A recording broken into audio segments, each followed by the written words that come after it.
Prontinho, a gravação começou, então vamos lá. Olá, sejam todos muito bem-vindos. Meu nome é Isabela Smith, médium do Grupo Anjos de Luz. Está começando agora o programa Conte Conosco.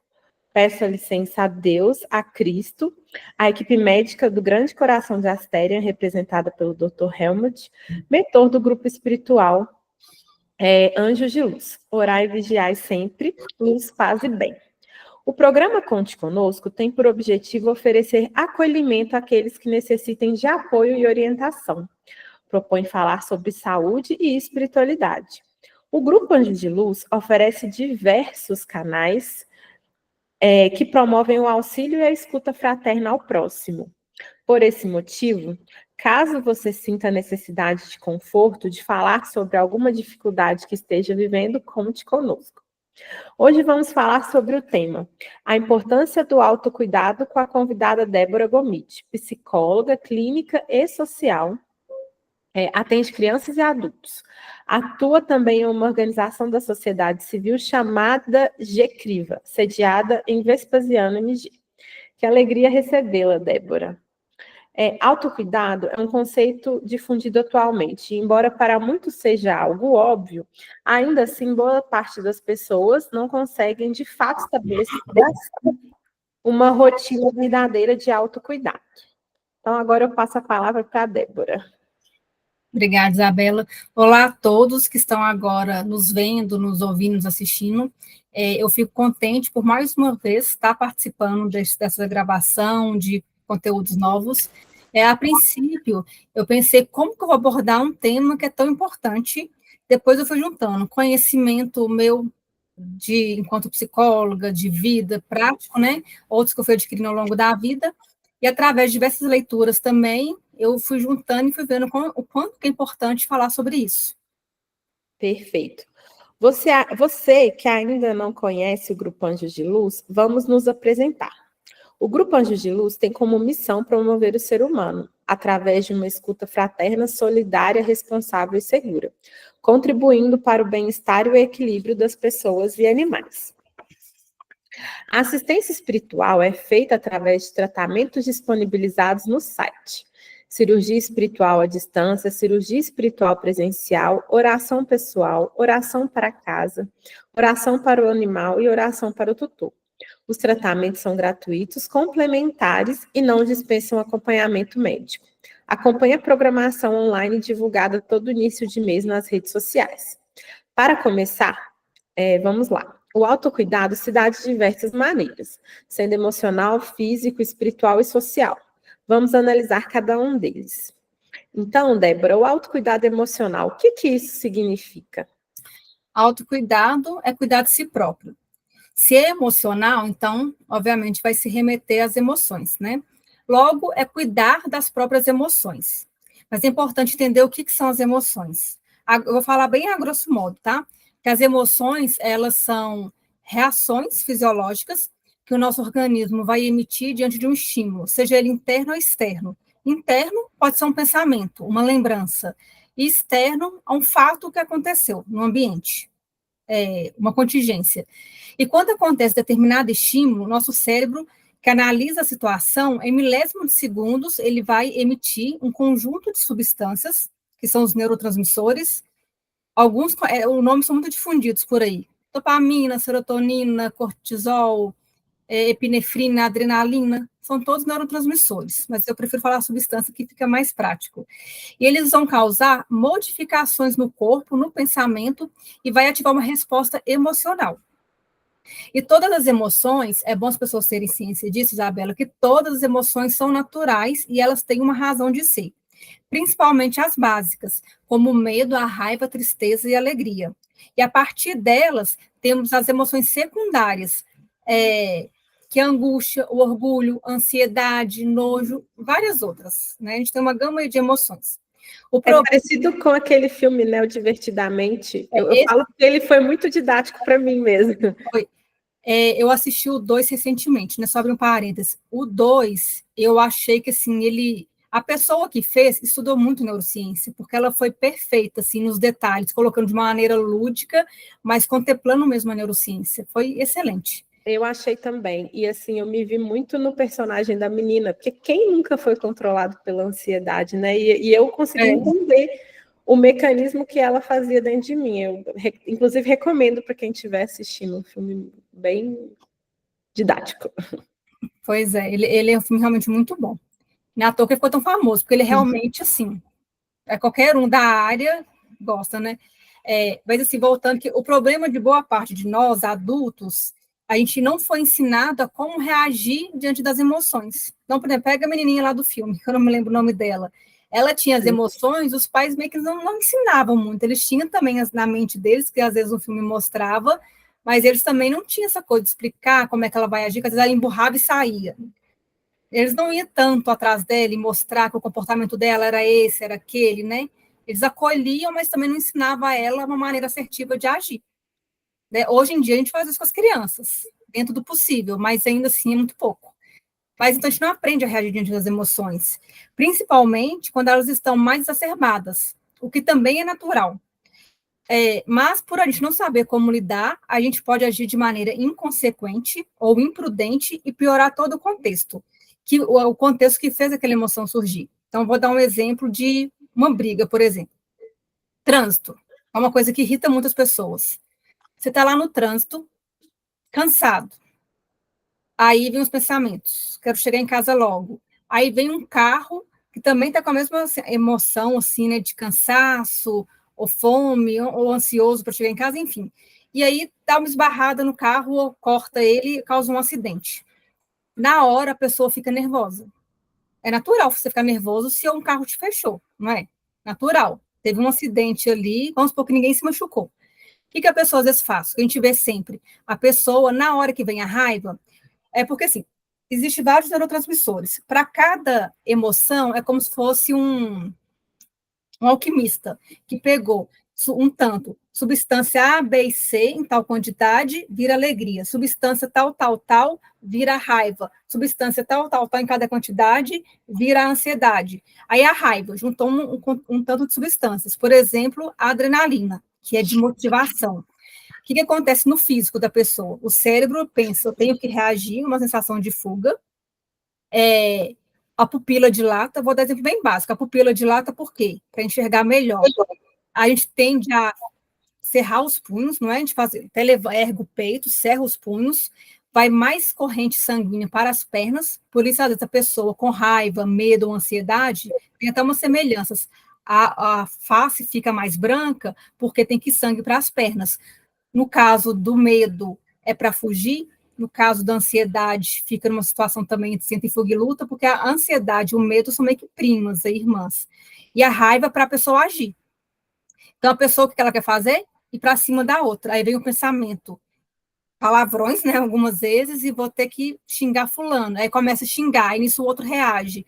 Aí o pensamento, fulano estava errado, isso, aquilo. Aí o cérebro entende, tenho que alimentar essa raiva, vai mandando mais dessas substâncias, e o organismo vai ficando mais preparado para aquilo. E aí a pessoa pode entrar numa briga corporal. Então, imagina, já teve um acidente, entra numa briga corporal, se machuca. Eu já vi casos de pessoas, quem nunca viu, casos de matarem outra no trânsito, às vezes usando as próprias mãos, né, o que é muito absurdo. Então, a maneira assertiva seria: sentiu a raiva, se afasta, respira. E quando a gente respira, não é só o ar entrando. Porque outra coisa que acontece, quando qualquer emoção está exacerbada, é o coração disparar. E todas essas substâncias vão para a corrente sanguínea. O coração dispara, então a corrente sanguínea, o sangue está assim, né? Passa pelo corpo inteiro. Então, quanto mais acelerado está seu coração, mais as substâncias vão ser lançadas e ainda o pensamento contínuo sobre aquilo. Seja medo, raiva, até alegria. Então, quando a gente passa para respirar, começa a respirar fundo, a gente controla o batimento cardíaco. Repara quando você está cansada, você correu e está cansada. Você não puxa o ar fundo e seu coração vai desacelerando até entrar no estado normal e você vai descansando. Com as emoções é a mesma coisa, quando ela está num nível que não é saudável, vamos pôr assim. Então, a pessoa vai se acalmando, e aí o pensamento vai ficando, porque né, as emoções fortes também, principalmente as ruins, o pensamento tende a ser mais negativo. de raiva, vingança, de bater, enfim.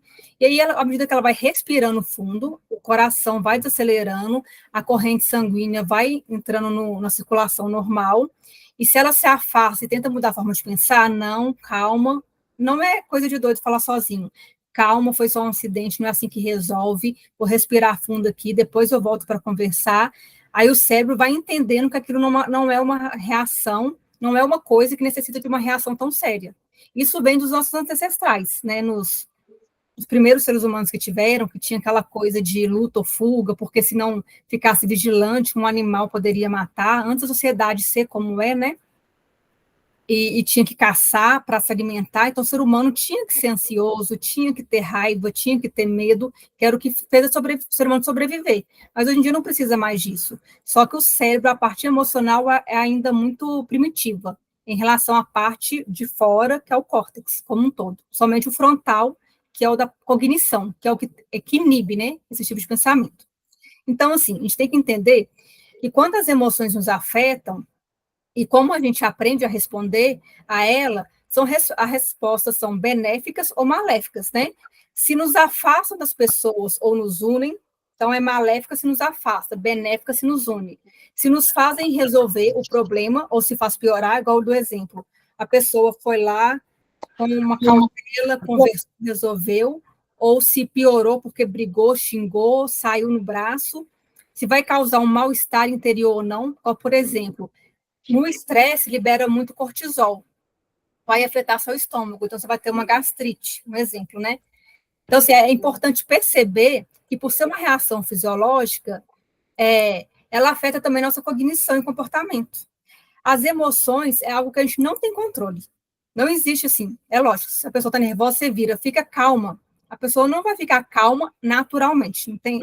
Emoção, ela é milésimos de segundos. O que a pessoa vai fazer é, primeiramente, controlar o comportamento, não vou fazer isso, vou me afastar, e depois mudar o pensamento, que aí vai retroagir na emoção.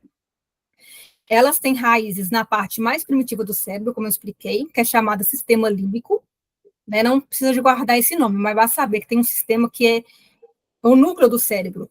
E sem as emoções também nada somos, pois o sentir é que dá sentido à vida, né? Uma pessoa sem emoções não existe, até porque, até psicopata, as pessoas falam muito assim, a psicopata não tem emoção, tem sim.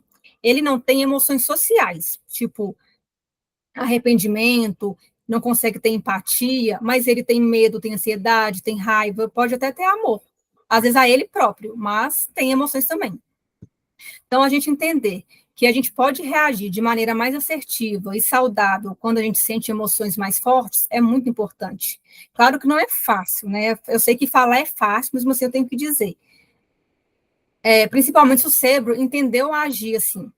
Se nossos neurônios já eles foram modulados para responder sempre igual. Por exemplo, a criança que nasce num ambiente conflituoso. Os neurônios, eles têm uma parte chamada axiônio, que ela junta com outros axiônios e vão formando milhões de conexões e gera um impulso elétrico. E os neurônios, entre si, mandam essas substâncias. Ai, meu telefone, perdão. E à medida que as pessoas vão crescendo, a criança vai crescendo, ela aprende uma resposta comportamental, que é fisiológica também.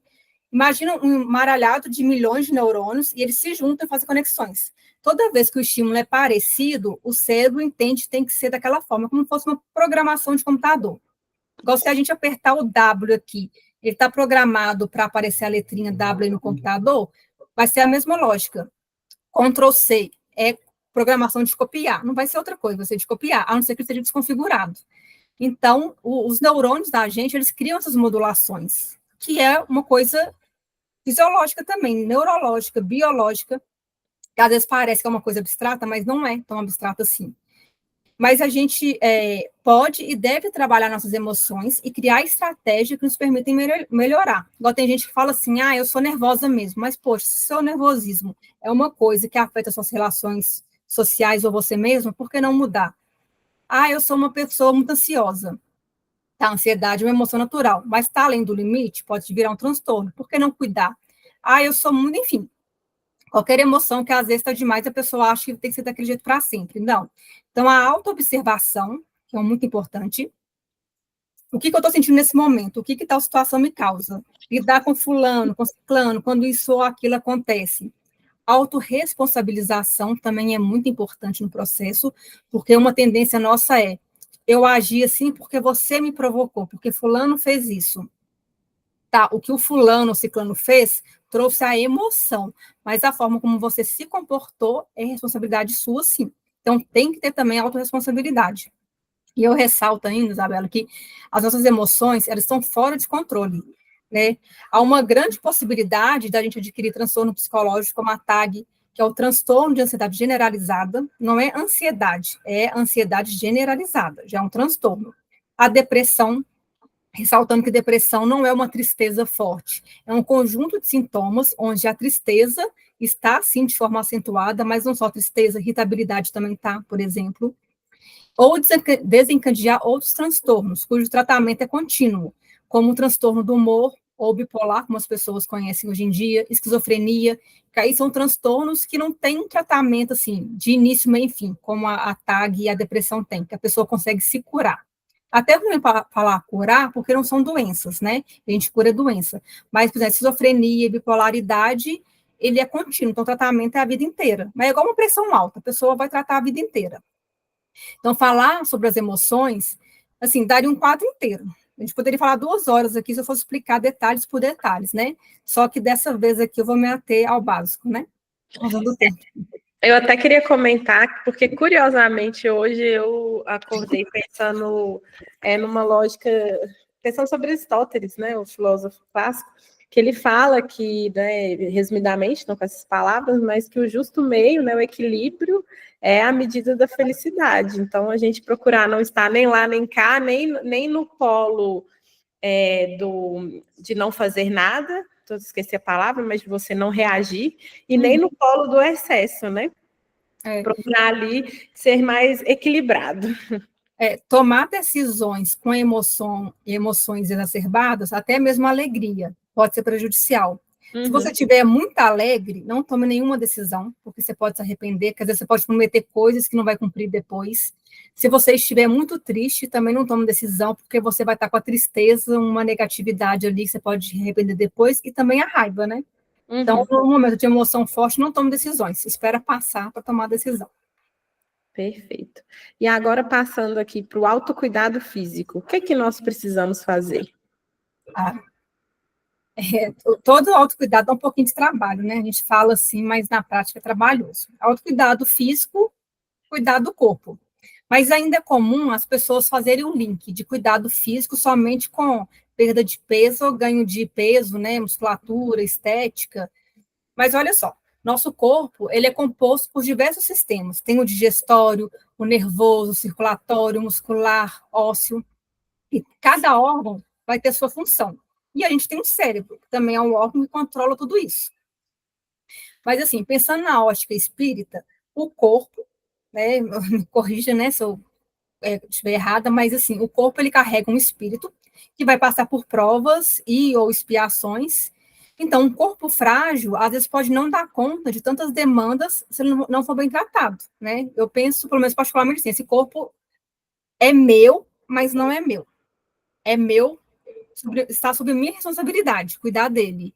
Mas ele foi me dado, ele não me pertence. Isso porque eu tenho minha fé, acredito em Deus. Mas independente da fé que a pessoa tem, se o corpo não estiver legal, a gente não dá conta, né? É igual muita gente fala, quem tem 20 problemas gerais e um problema de saúde, não dá conta dos 20 problemas gerais.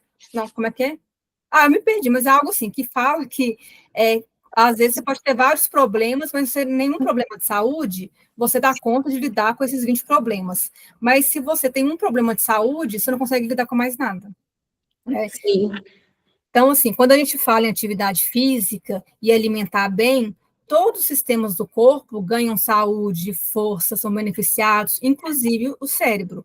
Afinal, ele também é um órgão, e os neurônios, como eu falei, que são as células nervosas, as células da vida, também precisam ser bem nutridas.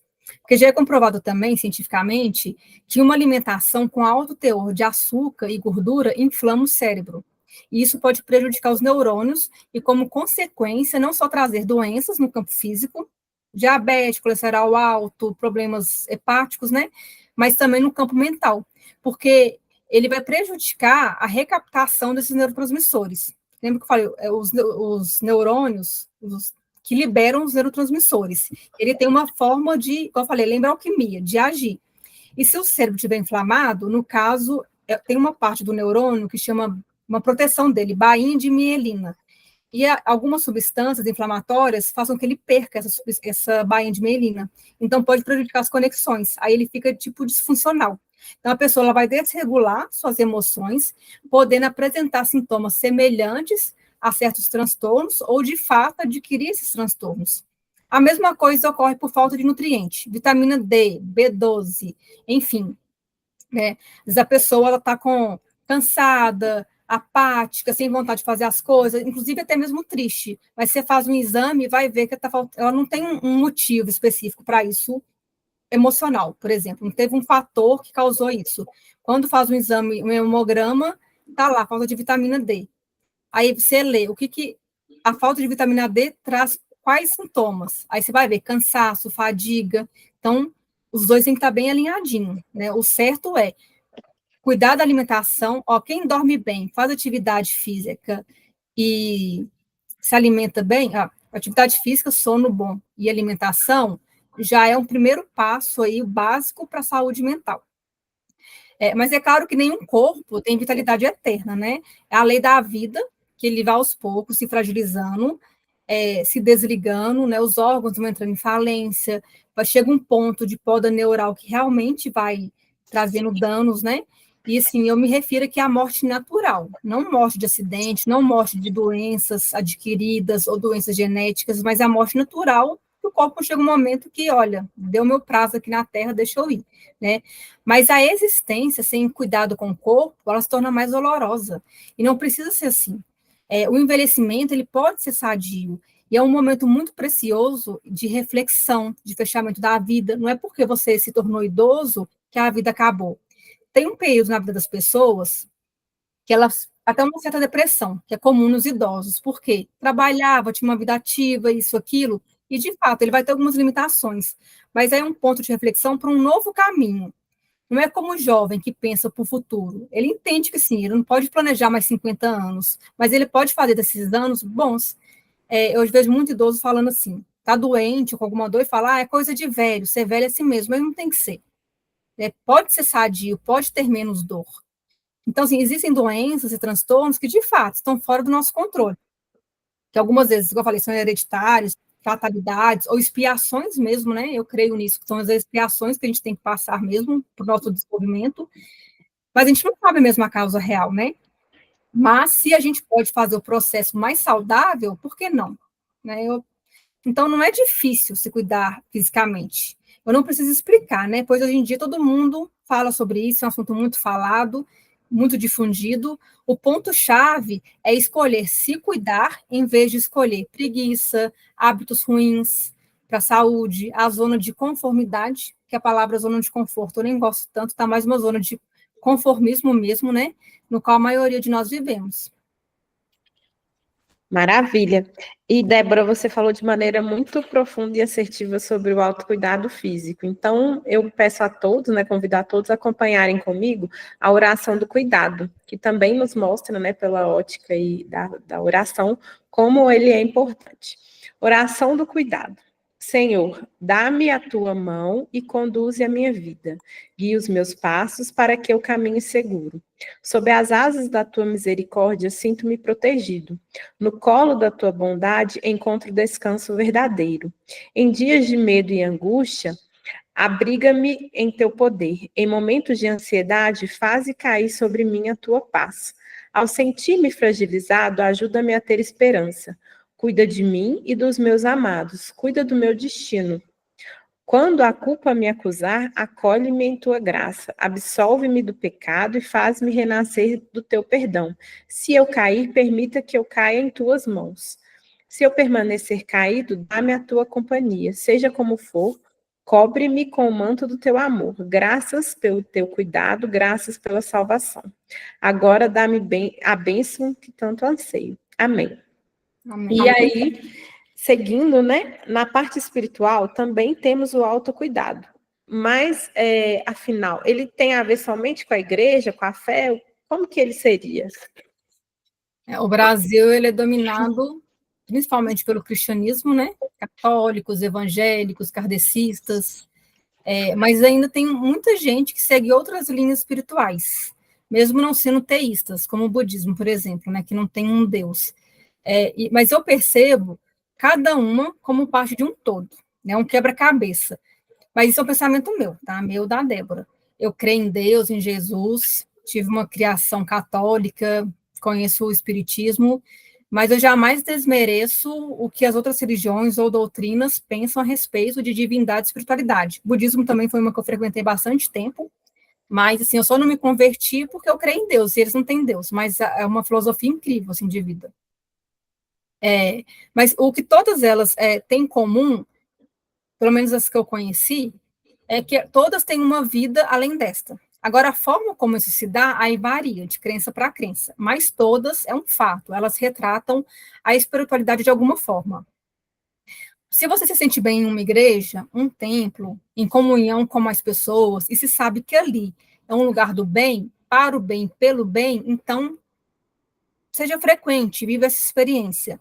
Mas se você tem suas crenças, mas não se vê conectado a dogmas, ritos, né? Tem alguns que são mais dogmáticos, tem muito rito, tudo bem também, você pode praticar sua fé intimamente. Jesus trouxe o pedido de caridade e fraternidade. E por isso eu penso que viver no bem é a maior conexão que a gente pode ter com Deus, que você pode ter com a religião, e que para mim a religião, na verdade, é o amor. Tem pessoas que se dizem ateus, né? Ateus, ateias. Eu conheço muitas pessoas, né? Que tem um primo assim, uma amiga de faculdade também se dizia ser ateia. Só que elas eram muito mais caridosas e viviam mais em Deus do que muitas pessoas que se dizem religiosas, que estão aí na missa, nos cultos, nos templos. São pessoas que não creem em Deus, não creem em vida após a morte, não creem no bem, no mal, no inferno, assim, não bem e mal, mas no céu, no inferno, mas eram pessoas muito boas. O caráter delas era independente de barganhar um céu, um inferno, ou um umbral, ou enfim, uma outra vida de expiação. Então, isso que eu vejo, sabe? Ela está ali praticando o bem, e isso para mim é a maior religião de todas, né? Porque sem falar do Oriente, né? Que tem outras religiões também que não são tão conhecidas aqui, hinduísmo, islamismo, né? Então, ter fé ou religião não é um status. Tipo, olha como eu sou bom porque eu sou um cristão. Né? Quem vive a religião como status ou um escudo, tipo, eu sou do bem porque eu sou evangélico. Olha, eu estou na igreja, então eu sou do bem. A gente sabe que isso acontece, né? Mas não pratica o bem de fato, está longe de viver saudavelmente a espiritualidade. E sim, por vivermos em um país cristão, nós fomos de fato ensinados a crer. Mas depois de algum tempo de juízo crítico, pensamentos, vivências, se ainda cremos, né, depois de tantas coisas, é porque de fato passamos por experiências que nos fizeram crer, que nos provaram que a espiritualidade está ao nosso redor. E isso é muito íntimo e subjetivo, mas é inegável. Eu falo isso porque eu tenho questionamentos, né, de pessoas que não creem e de falar assim, mas isso é uma coisa da sua mente, é você que criou, é o desejo de sentir algo, mas eu mesmo já tive uma fase bem cética, e eu passei por experiências espirituais que eu não consigo explicar, mas eu sei que não foi minha mente, eu sei muito bem discernir, eu acho que eu saberia a diferença, então é algo muito particular, que não tem como explicar para quem não teve isso, né? Mas mesmo assim, se por algumas coisas a pessoa deixou de crer, mas não deixa de fazer o bem, né? Não deixa de combater o mal. Cada um tem seu papel no mundo, crendo ou não, acreditando em Deus ou não, a moral e o caráter vai transpassar tudo isso.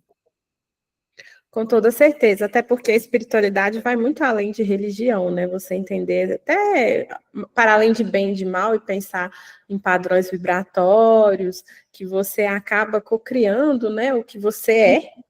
Então, essa lógica aí, ela até vai muito além de dogmas religiosos. Então, o autocuidado espiritual também passa muito por isso. E agora, vamos para o auto... Você queria falar alguma coisa? Não. Sobre o autocuidado social. O que a vida social tem a ver com tudo isso? Nós somos seres feitos para socializar. o ser humano ele é sociável por natureza. E nós nos afetamos o tempo todo, né? É mútuo isso.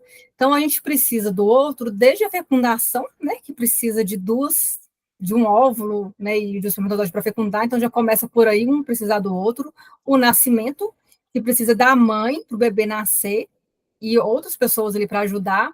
A sobrevivência, porque o filhote humano, ele é o mais frágil. Tem animais que já nascem até andando, né? O bebê humano não, né? O filhotinho humano não. Se não, o neném nasceu, o outro ser humano não for lá, a mãe, dar um leite, um alimento, ele vai morrer, né? E até mesmo para um fim digno, para a pessoa ir embora, tá certo? Às vezes a experiência da morte pode ser algo solitário. Tem crenças que vão dizer que não, que vai ser, também acho possível, né? Como o Espiritismo também diz, né? Que vai ser acolhido por outros espíritos, mas a passagem em si talvez seja algo meio solitário. Mas pode ser digno. Ter uma pessoa, vamos pôr na matéria, uma pessoa do lado para ajudar, por exemplo, se sente dor, tem algum problema, que sinta menos dor, enfim, pode ter um fim digno, né? Então, se eu estou dizendo isso, porque como a gente tem que conviver, e a gente precisa conviver, vamos escolher que nos auxiliar a crescer, a amadurecer, a ser melhores, quando encontramos alguém que precisa de nosso auxílio para isso, é nosso dever também ensinar. A gente precisa ser ensinado, mas também precisa ensinar. É uma relação de troca, né? Porque ninguém tem, igual uma frase, tipo assim, né? Ninguém tem tanto conhecimento que não possa, ninguém tem pouco conhecimento que não possa dar, nem tanto conhecimento que não possa receber mais. É algo assim, não lembro muito bem, não. Então, assim, quem aprende hoje vai ensinar amanhã, para depois de amanhã aprender de novo uma outra coisa, que a evolução ela é incessante, ela não para. Então, manter relações saudáveis, verdadeiras, amorosas, são altamente potenciadoras de uma boa autoestima, que não tem a ver só com o físico, a aparência, tem a ver também com quem eu sou, com meus valores, com minha importância no mundo, isso tudo faz parte da autoestima. Aí libera ocitocina, que é uma substância magnífica, as pessoas chamam de hormônio do amor, que é um neurotransmissor também, que dá, quando você está perto de alguém que você gosta muito, seu cérebro produz ocitocina, e aí você entra naquele estado, não é gostoso quando você está com alguém que você importa, um parceiro amoroso, filho, mãe ou pai, até mesmo um bicho de estimação, você libera essa substância, traz aquela sensação de bem-estar, relaxamento, é prazeroso, é um prazer diferente do que a dopamina traz, por exemplo, mas por isso que fala que a substância o hormônio do amor. É um relaxamento, né? A sensação assim, de acolhida, gostosa. Seu dia até melhora quando você vê alguém que você gosta, né? Seu olho, eu falo assim, você gosta em todos os sentidos, né? Não é só amoroso, não. Seu olho até brilha. Então, a gente se sente, de fato, mais seguro, amparado, forte.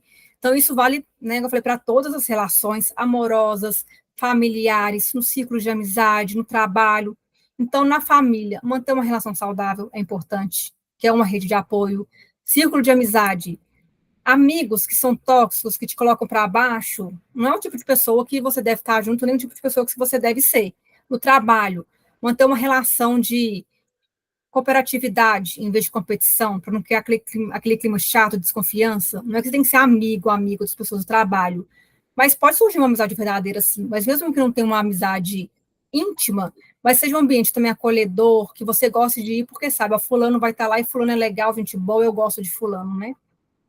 Então, se todos se cuidarem emocionalmente, fisicamente, espiritualmente, provavelmente as relações sociais também serão mais produtivas e saudáveis, porque está tudo conectado. Com certeza. O autocuidado é um ato de amor próprio. Priorize-se, cuide de si e descubra como o bem-estar pessoal pode irradiar para todas as áreas da sua vida. E quem disse isso foi Franklin S. Carter. Eu agradeço a sua presença, Débora, né, Débora Gomide, e passo a palavra para suas considerações finais. Agradeço novamente por estar aqui. Já deixo claro que aceito mais convites, né? Já tem mais um aí, então toda vez que a Rita manda mensagem, já pode saber que é sim. Cada vez que há um tema, muitas das vezes, mesmo sendo um tema recorrente, eu ainda preciso mergulhar um pouquinho nele, né?